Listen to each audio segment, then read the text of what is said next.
donné sa vie déjà au Seigneur ici? À Yoshua. Amen. Amen. Amen. C'est bien. Ok. Vous savez, la pensée que j'avais en venant ici, c'est de vous parler un peu du jugement à venir. On sait que le Seigneur a créé toutes choses. La parole nous dit que tout a été créé par lui et pour lui. Rien de ce qui a été fait n'a été fait sans lui. Le même qui a créé l'homme, depuis que l'homme a chuté, le même viendra pour juger ce monde. Et on nous dit dans la parole, dans l'Apocalypse, qu'il va juger les grands et les petits. Qui va juger les riches de ce monde et les plus pauvres. Tout homme passera devant le trône. Et tout homme devra rendre des comptes au Seigneur par rapport à tout ce qu'il a fait. Par rapport à toutes les paroles qu'il a dites. Par rapport à toutes ses pensées. Chacun devra rendre des comptes devant le Seigneur. Et je vais lire juste un passage rapidement.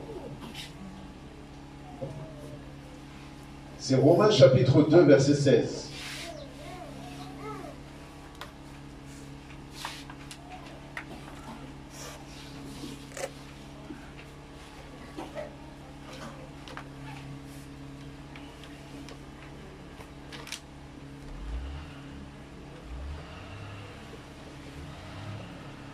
Donc, Romains chapitre 2, verset 16. Est-ce que quelqu'un peut lire 2, verset 16? Au jour où Elohim jugera les secrets des humains par Yehoshua Mashiach, selon mon évangile. Amen. On nous parle d'un jour où le Seigneur va juger les secrets des hommes. Il faut savoir une chose. Dans Jean chapitre 8, verset 12, le Seigneur Yehoshua se présente comme étant la lumière du monde. Étant la lumière du monde, naturellement, lorsqu'il vient, il condamne les œuvres des ténèbres.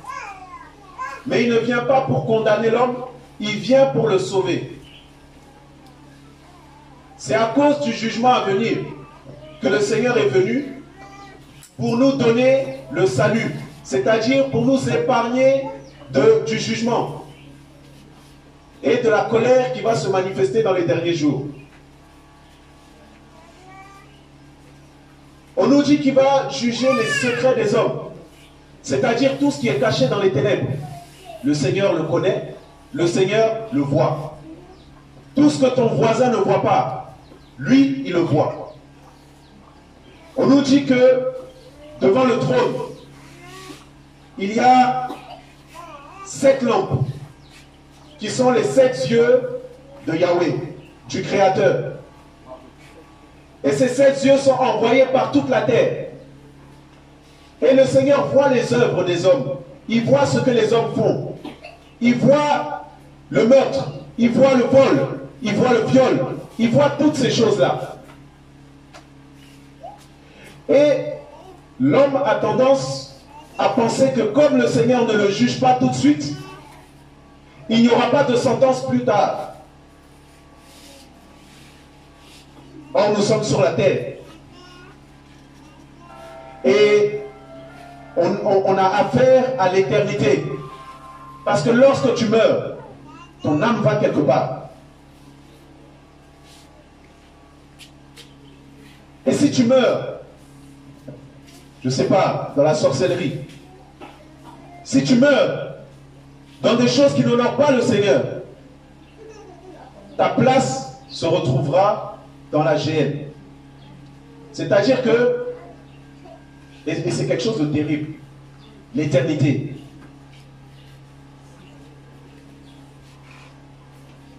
En enfer là-bas, il y a c'est des démons. Et les hommes qui meurent en enfer sans le Seigneur Yahushua, ces démons les tirent et les emmènent dans le séjour des morts, dans l'enfer, l'Hadès.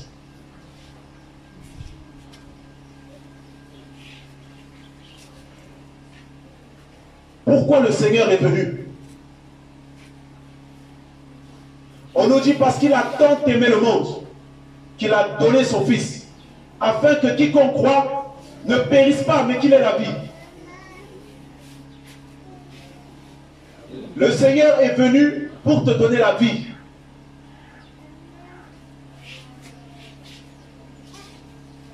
C'est le but du Seigneur. Il est venu pour casser les chaînes qui te liaient au mal. Il est venu pour porter sur lui tes malédictions. Pour que tu puisses bénéficier de sa bénédiction. Il est venu pour te libérer du péché qui peut te ronger.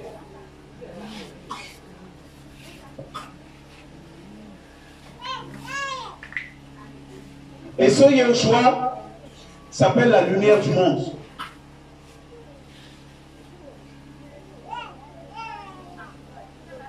Ce Yahushua-là, notre Créateur, il existe depuis l'éternité passée. Et il a toujours existé.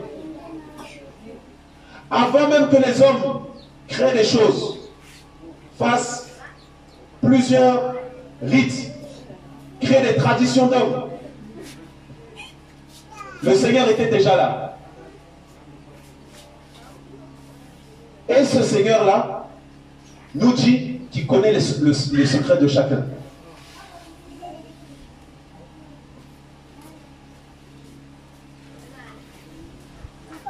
Ce que ton voisin ne sait pas, le Seigneur le sait.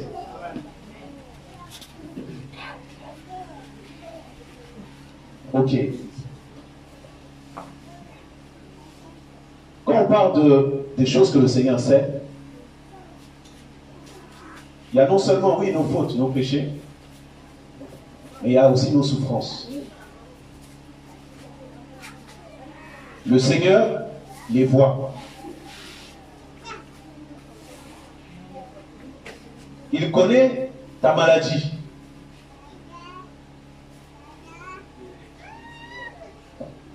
Il sait ce que tu souffres à l'intérieur de toi. Mais ce qu'il attend seulement, c'est que tu viennes à lui, par la foi, que tu commences à croire en lui. Lorsque tu vas t'approcher de lui, tu bénéficieras de tout ce qu'il a préparé pour toi.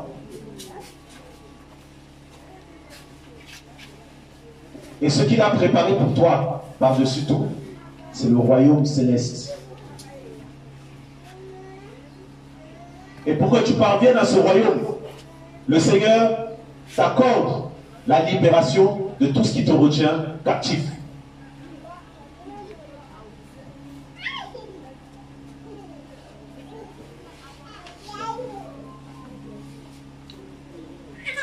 Amen. Gloire au Seigneur. Et en fait, pendant que je parle, en fait, ce que je vois là, je vois un esprit de python. Et tu es quelqu'un, tu arrives à deviner. Tu vois des choses même sur des personnes, sans les connaître. Et le Seigneur veut t'en délivrer.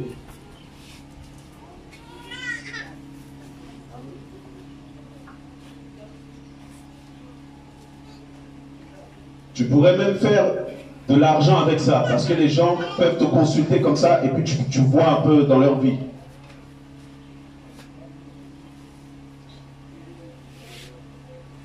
Le Seigneur, qui a les 7 yeux, il voit tout. Et il veut que tu laisses ça.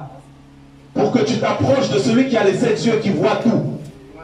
Parce que lui, il voit plus que le devin. Alléluia.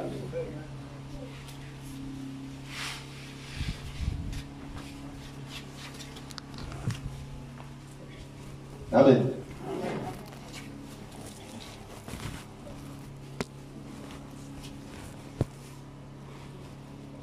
Qui veut laisser la divination?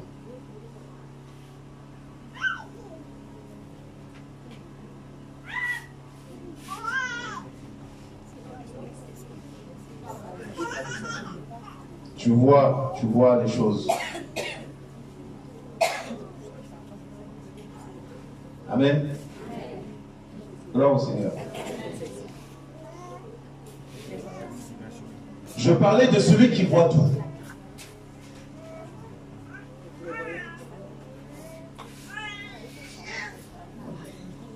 Vous savez une chose? Le Seigneur, il est plus réel qu'on ne le pense. Il est plus vrai qu'on ne l'imagine.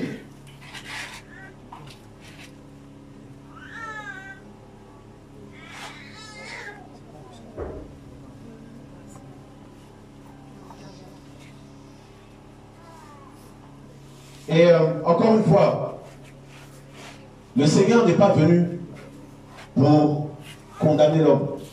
Il a dit dans sa parole, je suis venu non pour condamner, mais pour sauver. C'est son plan, c'est son rôle. Il est venu, il est descendu sur terre sous forme humaine pour payer le prix à ta place en tant que sacrifice. Son rôle, c'est de nous sauver. Son rôle, c'est de nous donner l'accès à l'éternité, au royaume éternel.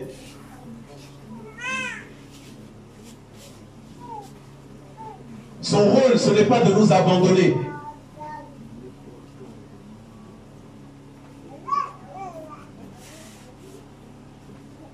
C'est Yehoshua.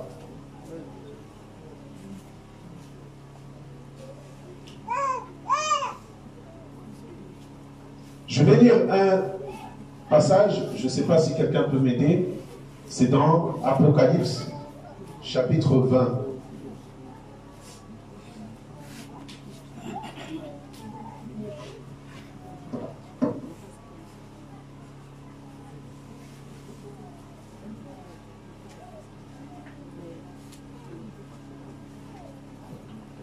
Verset 11. Apocalypse chapitre 20, verset 11. Et je vis un grand trône blanc et celui qui était assis dessus. Le ciel et la terre s'enfuient devant sa face, et l'homme ne trouva plus de place pour eux. Je vis les morts, les grands et les petits, qui se tenaient devant Elohim. Des livres furent ouverts, et un autre livre fut ouvert, celui qui est le livre de vie. Et les morts furent jugés d'après les choses qui étaient écrites dans les livres, selon leurs œuvres.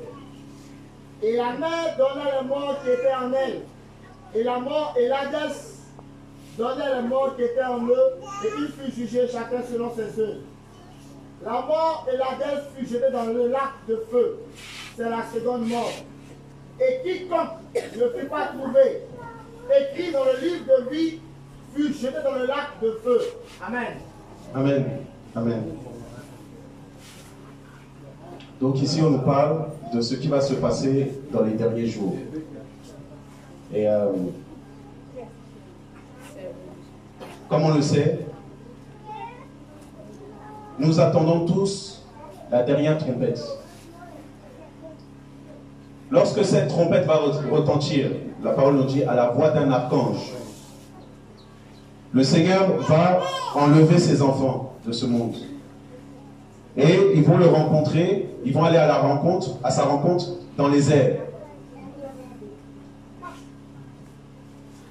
Et pendant que nous serons en haut, nous l'Ecclésia, l'Église du Seigneur, les enfants du Seigneur, sur la terre, les 7 coupes de la colère vont s'abattre. Après justement ces 7 coupes de la colère, le Seigneur va établir son règne. Et il va régner pendant 1000 ans sur la terre avec son Ecclésia. Ceux qui seront morts sans le Seigneur seront en enfer. Ceux qui seront avec le Seigneur seront avec le Seigneur. Et après ce temps-là, on nous parle d'un grand trône blanc où tout le monde va passer devant, tout le monde sera devant le trône. Grand trône. La terre là ne sera plus, il n'y aura plus les arbres, il n'y aura plus rien. Le ciel ne sera plus, il y aura seulement le trône. Chacun va se présenter devant le Seigneur.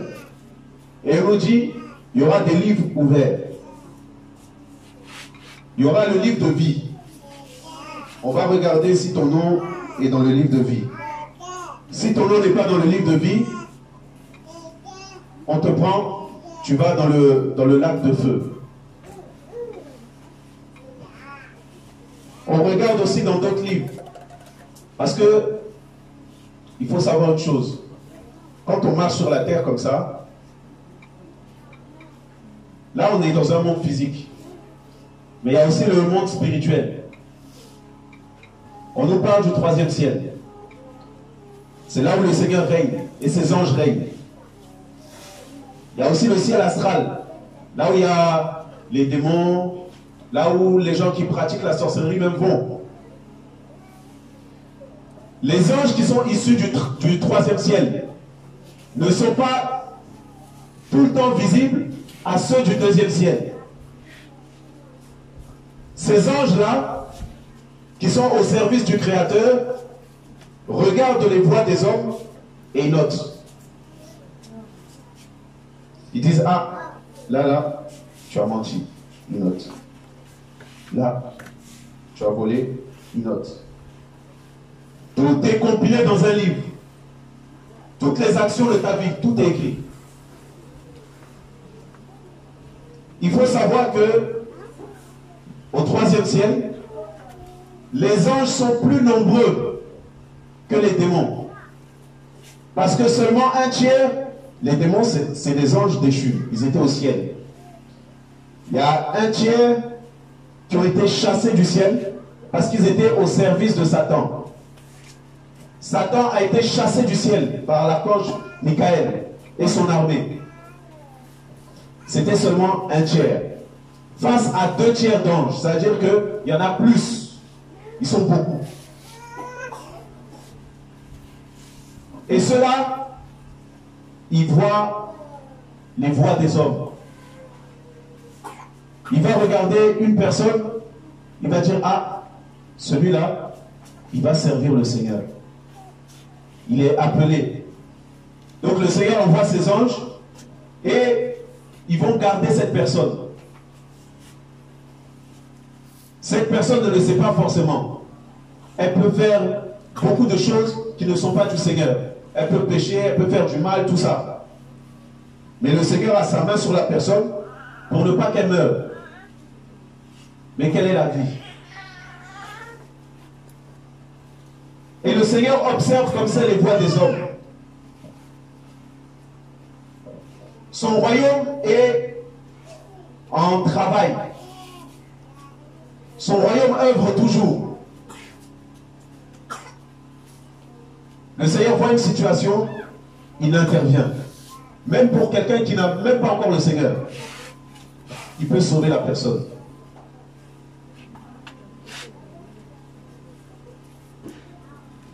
On nous dit que le Seigneur n'abandonne pas le pauvre.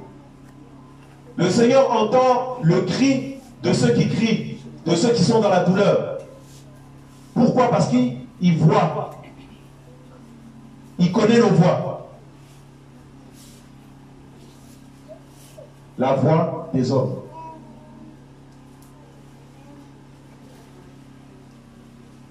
Ça veut dire que là où tu es, le Seigneur te connaît. Et si tu es là, certainement aussi le Seigneur t'a choisi. pour que tu accèdes au salut et que tu sois sauvé et que tu vives éternellement avec lui.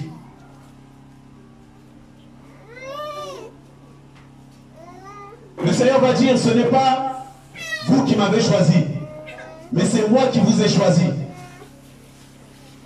afin que vous portiez du fruit. Le fait que tu sois attiré vers les choses du ciel, les choses qui concernent le Seigneur, ce n'est pas un hasard. C'est lui qui t'attire en fait.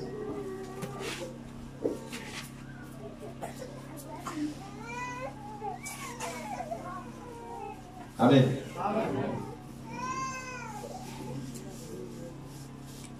Gloire au Seigneur. Je vois qu'il y a beaucoup d'enfants. Les enfants, vous aimez le Seigneur?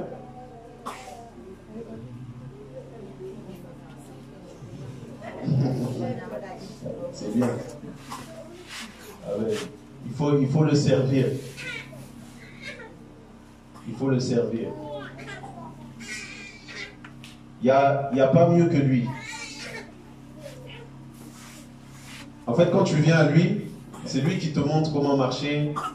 Il te guide. Quand tu le pries, il t'aide à marcher avec lui. À obéir à sa parole, à marcher selon ses voies, à marcher selon lui tout simplement. C'est ça le Seigneur. Il a dit, laissez venir à moi les enfants. Bon, hein? Parce qu'il veut sauver aussi les enfants.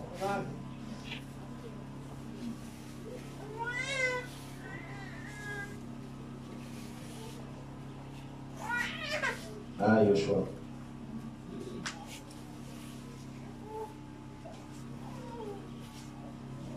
Qui veut connaître encore plus le Seigneur?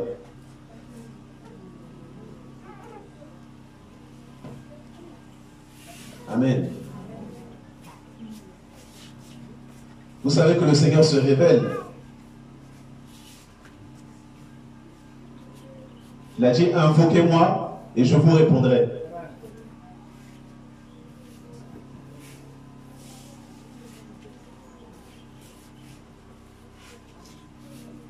Qui croit que le Seigneur peut se révéler à lui maintenant?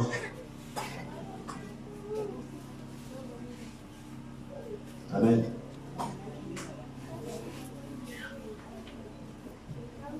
Merci Seigneur.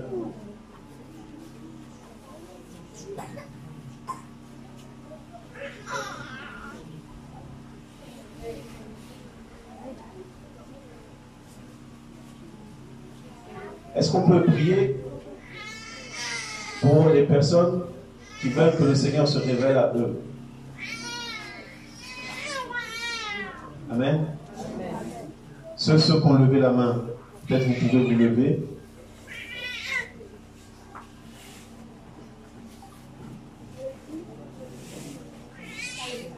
Amen. Je crois qu'il y avait plus de personnes qui avaient levé la main.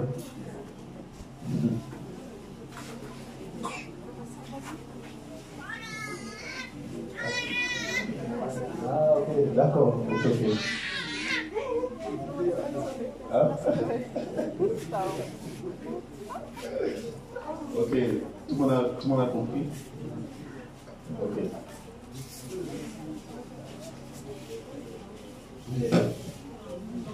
Alléluia. On va prier pour ceux qui veulent vraiment donner leur vie au Seigneur aujourd'hui. Le frère avait parlé d'une révélation. Il dit l'esprit de divination. C'est-à-dire toi-même tu sais. Tu ne connaissais pas encore Yeshua Mashiach, Jésus-Christ. Et puis tu avais déjà des visions. Tu savais ce qui se passait dans la vie de ton frère et de ta soeur. Sans l'esprit de Dieu. C'est ça qu'on appelle la divination. Si tu n'as pas l'esprit d'Élohim, tout ce que tu es en train de faire, c'est avec l'esprit du diable. Et ça, comme ça, tu as besoin d'une délivrance. Tu as besoin qu'on prie pour toi pour chasser cet esprit-là. Comme dans Actes 16. On a chassé cet esprit-là chez la jeune soeur qui passait son temps à prophétiser. Mais ce n'était pas avec l'esprit du Seigneur. Alléluia. Qui croit qu'il est dans cette situation-là? Quelquefois tu es là et puis tu sais des choses que normalement on ne peut pas savoir. Mais toi-même tu sais que tu n'as pas l'esprit. Ok, c'est elle seule? Elle est seule? Ok, venez devant. Venez devant. Ne restez pas dans les rangées. Venez, on va prier pour vous. Le Seigneur aujourd'hui veut vous délivrer de cette situation-là.